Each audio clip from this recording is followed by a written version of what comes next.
Magandang hapon po. Ang pag-usapan natin po sa ngayon ay continuation dito sa missing sa Bungero. Ang nakuha natin na bagong information ay nagbigay pala ito si Atong Ang ng 1 milyon piso sa provincial commander ng Laguna Police uh, Province, Police Station, Police Office. So ang binigay 1 milyon. Tapos pinapalabas ito na may ginastos na ginamit ng Provincial Police Commander ng Laguna na ginamit sa kung ano ng mga proyekto ng police office. At ang 1 milyon ay sabi naman ni Atong Ang sa kanyang statement sa hearing ni Kay Bato ay binigyan na daw 1 milyon si Police Colonel Rogarth Campo, isang PNP graduate o lakan na para nangingikil daw.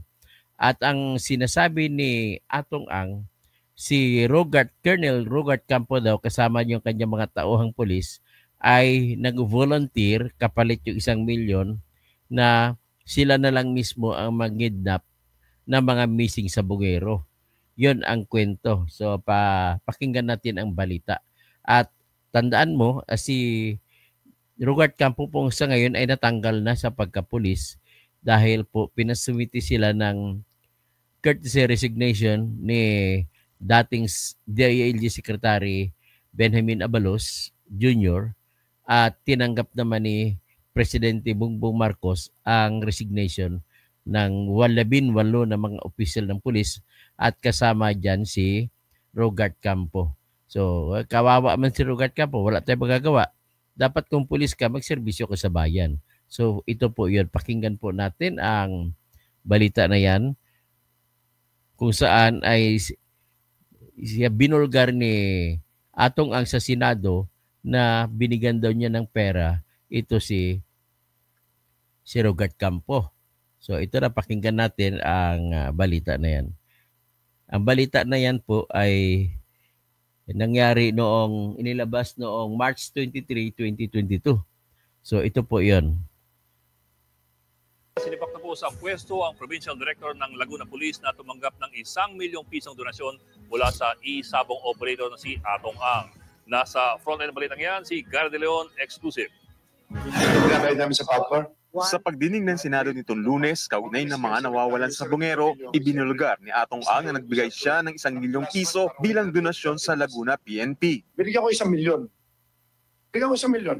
Kasi ang PD ngayon, pati nakukulong, pati sa drugs, pinipilit niya yung mga pulis na may kasalanan na hindi naman totoo. Dahil dito, kaya sinibak ngayong araw sa pwesto si Laguna Provincial Director Colonel Rogarth Campo. Ayon sa PNP, malinaw umanong may conflict of interest sa pagtanggap niya ng donasyon mula kay Atong Ang. Si Campo kasi ang nangunguna sa investigasyon sa kaso ng mga nawawalan sa Bungero sa Laguna, kung saan itinutulong sangkot si Atong Ang. Para hindi nga po magkaroon ng insinuation na maaari nga magkaroon ng influence itong nasabing opisyal sa ginagawang investigation po ng PNP, relating na rin po dito sa missing Sabong. Noong Oktubre lang, naupo bilang Provincial Director si Campo. Wala naman daw siyang reklamo sa desisyon ng PNP na tanggalin siya sa pwesto. As a police officer, change is inevitable. As an officer, we come and go. Kahapon, eksklusibong ipinakita sa News 5 ni Colonel Campo ang mga gusaling naipaayos at napagawa nila gamit ang donasyon ni Atong Ang at ng iba pang mga donor na politiko at organisasyon. Nalungkot umano ang opisyal na iba raw pala ang pagkakaintindi ni Atong Ang sa paghingi nila ng donasyon. Sa pagdinig ng Senado, matatandang iginiit ni dating PNP Chief Senator Bato de la Rosa na normal lang ang paghingi nila ng donasyon. Bagay na sinigundaan pa ng kasalukuyang pamunuan ng PNP. Let me reiterate, sir, ang PNP naman ay open sa mga donation. Alam natin na hindi sapat yung mga kagamitan ng PNP. Bukod sa pagtanggap sa 1 milyong pisong donasyon ni Atong Ang, iniimbestigahan na rin ng PNP si Colonel Campo kung may kinalaman siya sa pagkawala ng mga sabungero. Nagbabalita mula sa Frontline, Gary De Leon, News 5. So isa lang po ang ibig sabihin yan. Ang mga pulis na nakikinig sa akin ngayon ay huwag po kayo humingi ng donasyon kahit kaninong pulis. Kasi po, mapagkamalan kayo. At gaya nito, hindi ako maniniwala na walang mekos-mekos itong ginawa nitong donasyon ni Atong Ang kay Rogart Campo. Si Rogart Campo, na unang nakilala ko siya noong siya pa ang Special Operation Group na hepe ng Quezon City Police District sa panahon na si Guillermo Ilyasar yung Central Police District o Quezon City Police District na hepe. Isa lang masabi ko rito, yung naging client ko na ipanalo kong kaso, napatunayan ko na lumusob yung mga tauhan ni Campo na kahit walang papel, puro lahat mga kahit mga walang papel, nilusob nila, kinuha ng mga computer ng client ko, kaya natalo sila.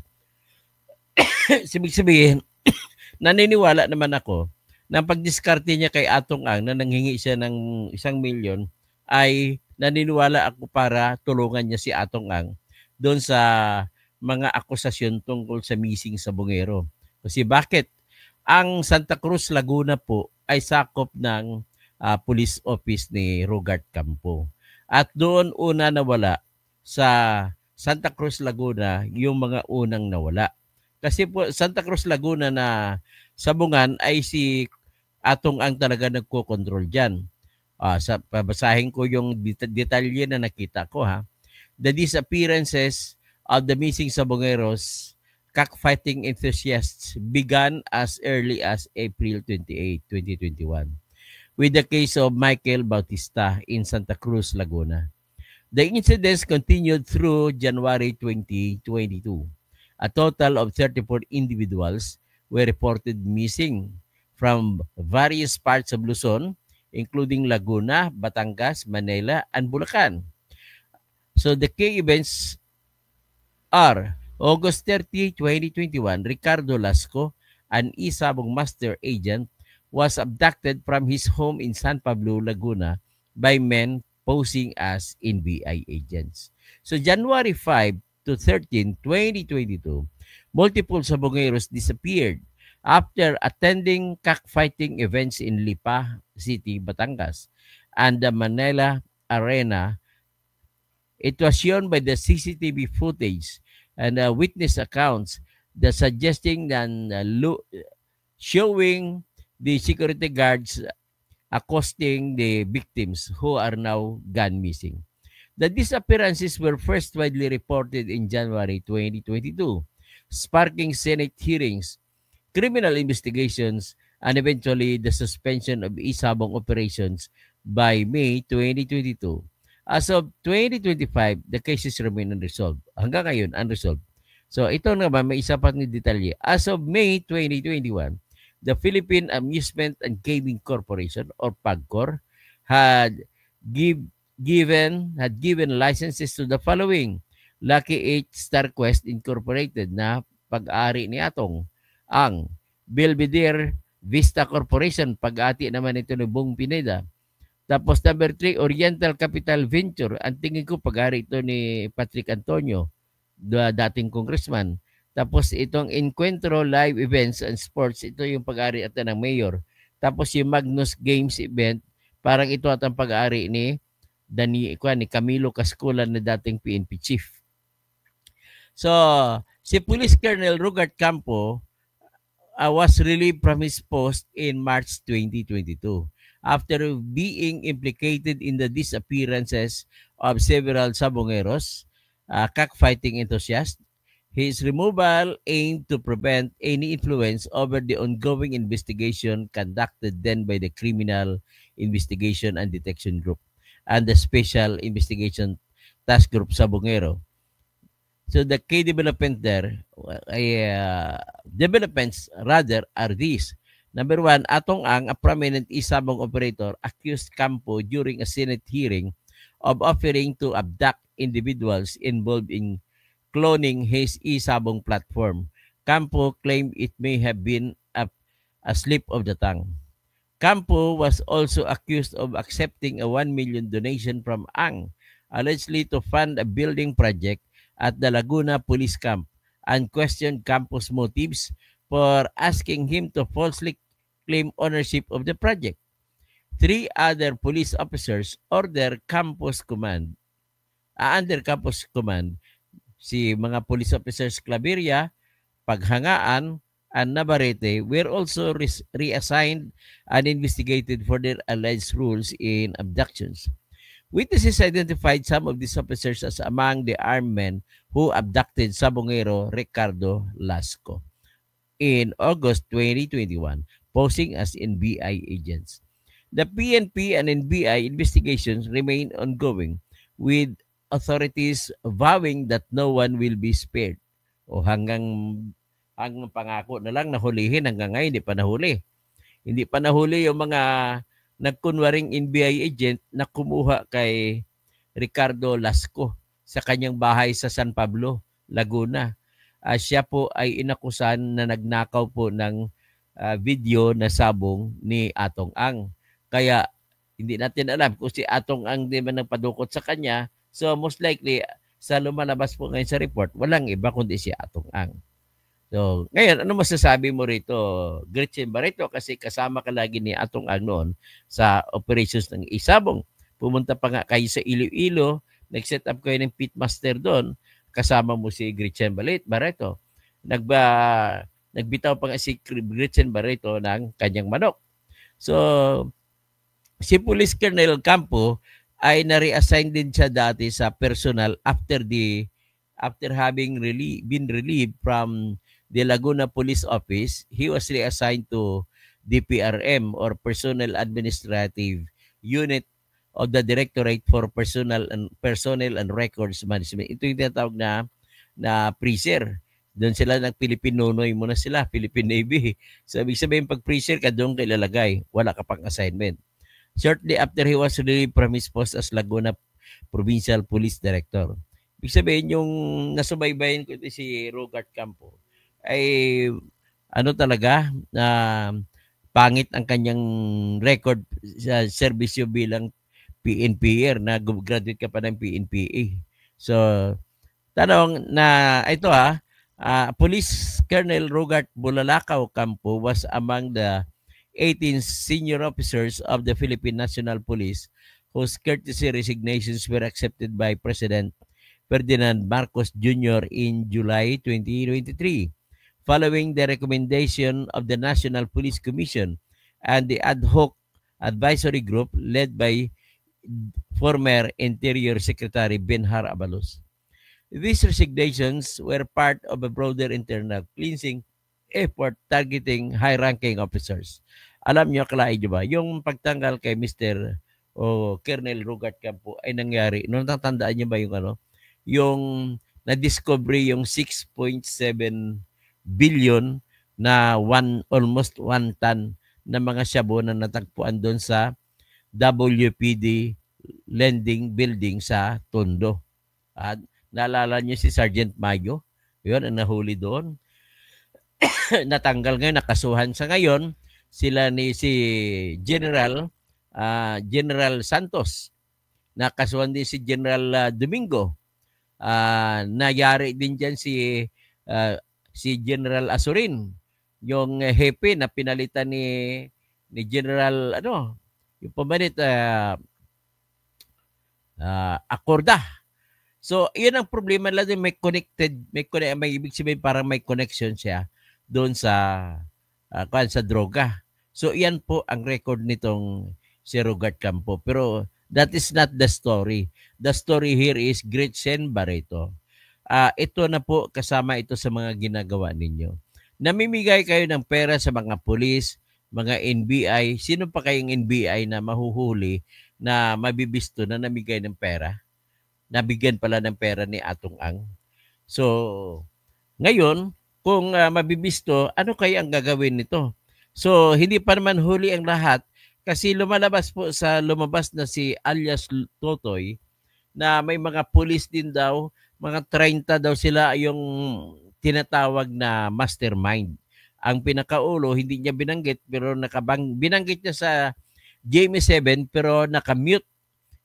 Kumari, sa tingin ko lang ay si Atong Ang yun. wala akong ebidensya na si Atong Ang yan. Pero the way the stories are coming up, everything is pointing at Atong Ang at saka si Gretchen Barreto ay sigurado ako makukulong yan dito. Kasi kasama siya sa, hindi sila makukulong sa gambling. Kasi gambling, may lisensya yun sa PAGCOR eh. Kundi makukulong sila sa pagkakawala. Ngayon ang tanong na lang, anong kaso isasampa?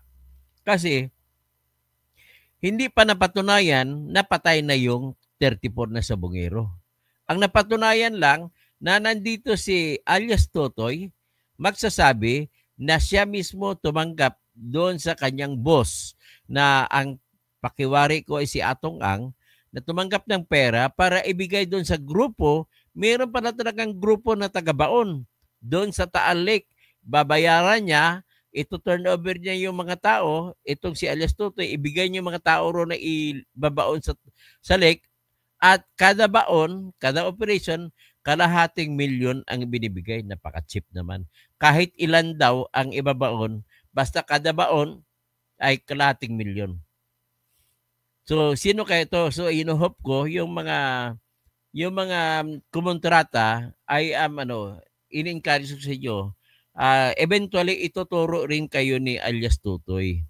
So, kung ituro kayo, ay, pabili ako. Paano yan? The only way the only defense na meron kayo dyan ay magsalita na rin kayo at mag-apply kayo ng tinatawag na Witness Protection Program. That's the only chance. Kaya, kayong nakikinig sa akin ngayon, kung kasama kayo doon sa mga kinontrata ni alias Totoy na binigyan ng pera sa kada baon nyo sa lake, sa Taal Lake, ay lumabas na po kayo, maghanap kayo ng kausap nyo, nakakilala niyo na kumpare niyo na mga pulis at dadalhin kayo at para mabigyan kayo ng seguridad. Kung hindi nyo kaya, pwede din kayo tumawag sa akin. Minimum, may number ako dyan. Ako po ang tutulong sa inyo para mabigyan kayo ng protection at ilalapit ko kayo sa tamang opisyal kung sinong dapat opisyal na lalapitan para mabigyan kayo ng tinatawag na protection bilang testigo. Kasi ang habulin natin dito, yung mastermind, hindi kayo. Kayo ay, kung hindi kayo magpapakita, sigurado din po na by whether you like it or not, hahabulin din kayo ng mga pagiging wanted na kayo. Pag kinasuhan na kayo sa korte, makikilala na kayo. So kung makikilala na kayo, ay mahirap na po. So the only way is humingi ako ng sa inyo na pwede kayo lumapit kay Napolcom na chief na si Attorney Rafael Calinisan. Siya ay ata anak ni General Bobby Calinisan. Hindi ko lang sigurado. Pero lumapit kayo doon at tutulungan kayo. Nangako naman siya na tutulungan kayo. The only way para matapos na itong paulit-ulit na pamamatay ng tao ay lahat ng mga ginamit o kinasangkapan ay lumabas na kayo, sumuko kayo at para mabigyan kayo ng tamang protection. Kagaya rin po yan, babanggitin ko na rin, kagaya rin po yan sa ginamit pagpatay kay Kaper Silapid na si Joel Escorial. At akin din siyang gawa ng paraan na matutulungan at nasintensya na siya, nandun na siya sa kulungan at hindi ko lang sasabihin kung ano, pero iba-vlog ko at kung nakikinig sa akin yung kanyang asawa, I will do my best na kung paano siya matutulungan para naman makapagsalita kasi gagamitin pa namin siya na testigo laban kay Bantag na kumahuli na si Bantag.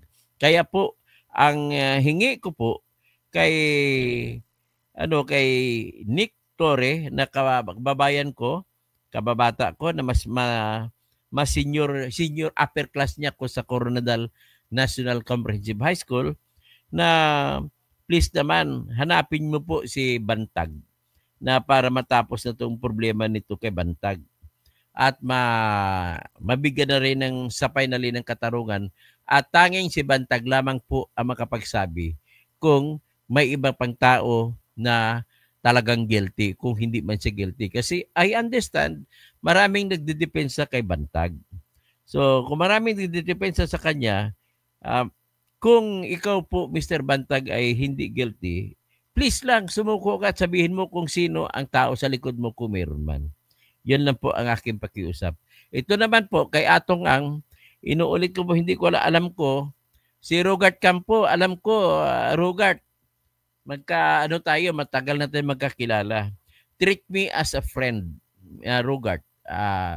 If you will treat me as a friend, I will help you out kung pwede ka magiging testigo rito sa Witness Protection Program.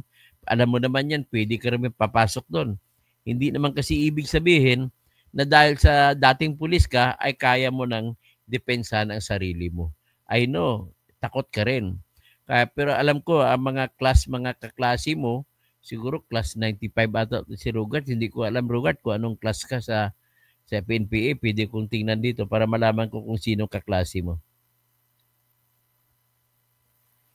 PNPA class. Graduate, Rogart Campo. Bulalakaw Campo.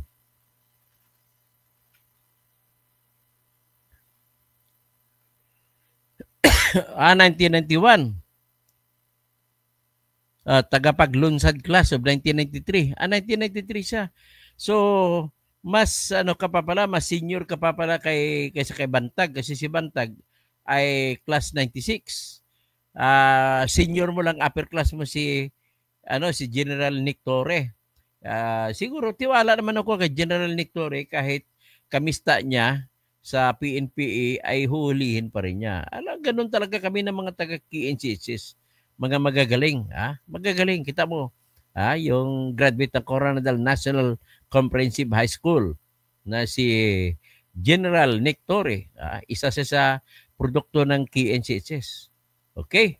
Hanggang dyan na lang siguro tayo at mag-shoutout na lang ako. Magandang gabi po, Edgardo Ignacio. Si Sirin, yung pagsisid pa pala, baka may alam si Rogart Campo dyan kung saan. Para alam na kung saan si Sirin, para tumbok agad. Diba, sigurado ako sa lawak ng intelligence network mo, Mr. Rogart Campo, bawiin mo po ang iyong karangalan. This is now your time, biggest time, opportunity to show up. At para, kung alam ko nagsampa ka ng kaso sa pagtanggal sa iyo sa pagiging police officer, bababawi mo yan kung magkaroon ka ng isang partisipasyon dito na maganda at babigyan mo ng katarungan yung mga missing sa bungero, ay babango uli ang pangalan mo. At siyempre, hopefully, you will change your ways. Magiging maingat ka na ngayon. Huwag ka na makipag-usap sa mga tao na kung sino-sino. Kasi ang naging mali mo rito, nakipagkaibigan ka sa mga tao na dabyus kung tawagin. Alam mo naman yan, merong nakaraan yan at merong negosyo na isabong, which is very sensitive. Ang mali ng mga pulis na nakipagkaibigan sila sa mga taong may mga sensitive na mga negosyo. Sa mga politiko, wag po kayo makipagkaibigan sa politiko. Yan ang advice ko sa inyo. Just treat it as a matter of work. Na kung inassign kayo bilang bodyguard ng politiko, ang isa sang trabaho na po dyan is bantayan ninyo na yung politikong binabantayan ninyo ay hindi gagawa ng krimen. Ang pinaka-purpose po talaga na kung bakit nagbigay na mga escort na mga pulis diyan sa mga politiko ay para mapigilan ang mga politiko who have the tendency to kill na magkaroon na naman ng papatay ng kalaban nila. Kasi tendency nila ay bibirahin nila ang kanilang kalaban. So, that is the biggest job of police security escorts. Sila ay dapat magbigay sila ng sikreto na intelligence information papunta doon tungkol sa mga principal na binabantayan nila. Okay? So, ganun na lang, Mr. Rogart Campo, I can be your friend. Andiyan number ko. You can call me. I can help you kung paano. Gawa natin ang paraan. So, shout out kay Shadowfall, Batang Abu Dhabi, sa UAE. Magandang gabi. Efren Anino Guhildi, magandang hapon pa lang pala. Antonio Almonte, humihina na ang willpower ng mga pulis na magiging trustworthy na tumupad ng tungkulin kapag nasuhulan ng cash under their table. Kaya siguro, bakit malagi may under the table kasi, no? Kaya kung ako ang magiging presidente, tanggalan ko ng table ang lahat ng opisina para wala nang under the table. Tapos, Rolando Guerrero, kahit si Buying binigyan daw ni Atong. O yun. Isasunod natin ang topic niyan. Tanungin natin si Buying Rimulya. Rodi Rabi, Cesar Hugar, maayong hapon, attorney. Shout out me diri sa FBI, full-blooded Ilonggo sa Purumulok, South Cotabato. So, Rodi Rabi, Pastor, God bless. Lily Daza, good afternoon, Dr. Toto Kausing and to all viewers. Rodi Rabi, Jocelyn Villamor, maayong hapon from Davao City. Maayong hapon diha sa Davao. Eduardo Tiong, grabe ang nag-imbestiga sa mga sabongero kung mga barangay tanod ang nag-imbestiga, tapos na yan. Mas magaling pa bala barangay tanod mag-imbestiga. So Pastor Rodi, Eduardo Ignacio, sisirin at halugugin ang Taal Lake para magkaalaman na kung meron mukhang bangkay. Totoo, sinasabi ni alias Totoy. Then, hulihin na dapat hulihin, kasuhan at ikulong. So, John Smith Ilona, wala na yata talaga batas sa atin. Bernard Magtibay, good PM, Dr. Toto. Regine Ford, good morning. Good afternoon, Attorney Toto. Angelito de la Cruz, ano aksyon ni PNP Chief Torre? Tingnan natin kung anong aksyon niya. Bisayang Laagan, shout out, Boss Toto, watching from India. Okay, sa India ka pala, sa Bombay ka. Bisayang Laagan, sigurado yan si Buying ay nagkapera rin. Oh, Buying, nagkapera ka daw, Buying Rimulya. So, Mike, release the pitbull. Tony, dyan siya magaling or takot siya sa maraming pera. Jaime Proxidio, Senior, magdidihado rin yan. Hindi araw-araw liyamado, kahit big time na nasisilat din ang backyard breeder. Justin Dave Lagria, bakit po dawit si Senator Bato?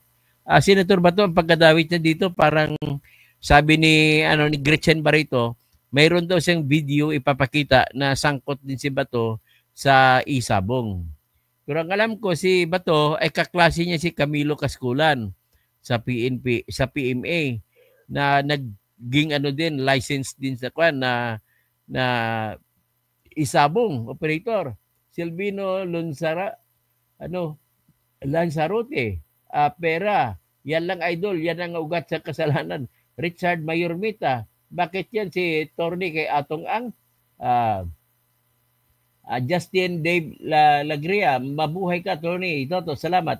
Alam ko, yung isa sa abogado ni Atong Ang ay yung isa sa taga-PLM na siyang din na ngayon ng PLM na si anong pangalan nito? Si attorney, din siya ngayon ng PLM. Sino bang din ng PLM ngayon? Ang pangalan niya.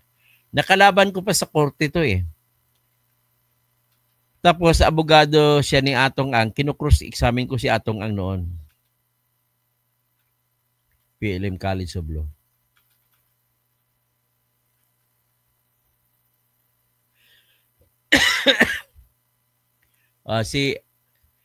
Luma pa to. Yung bago, dapat. So, ngayon, because of that, ay nakalimutan ko. Yung din kasi ngayon ng PLM, ay nakalaban ko yun, abogado siya ni Atong Ang. Nag-cross-examine ako kay Atong Ang noon. So, ang kaso noon ay sinampa ng kapatid niya laban sa kanya. Anyway, hanggang dyan lang sabihin ko. Tapos, sino pa? Si Happy Together, good noon. Ang dapat managot. Antonio Almonte, saludo kami sa iyo, Katoto. Harang, Kausing, sana'y mabalik ang license mo sa pagka-abogado. Opo. Attorney, watching from Masbate, idol kita, magaling ka magpaliwanag tungkol sa batas. Salamat po, Eddie de la Cruz. So, maayong hapon sa maupay nga kulop sa mga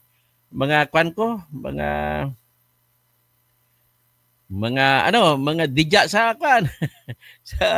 sa Samar Leyte. Sa Bujol, ang aking mga pamilya ng asawa ko diyan sa Talibon, sa Ubay, sa Trinidad, diyan sa Bien Unido, at saka sa Hitapi, at saka sa Tubigon. Mayor ngayon dyan, kamag-anak ng asawa ko. Okay? Yan lang muna siguro. Tapos sa Mindanao naman, maayong hapon sa tanan. Kasi lahat naman, Bisaya dyan, kahit mga Maranao, mga Maguindanao, mga tausog, marunong din magsalita ng Bisaya. So, maayong hapon sa inyong lahat. Jerome Aguilar watching from Iceland. Wow, Iceland. Okay, magandang hapon po. Maayong hapon sa lahat.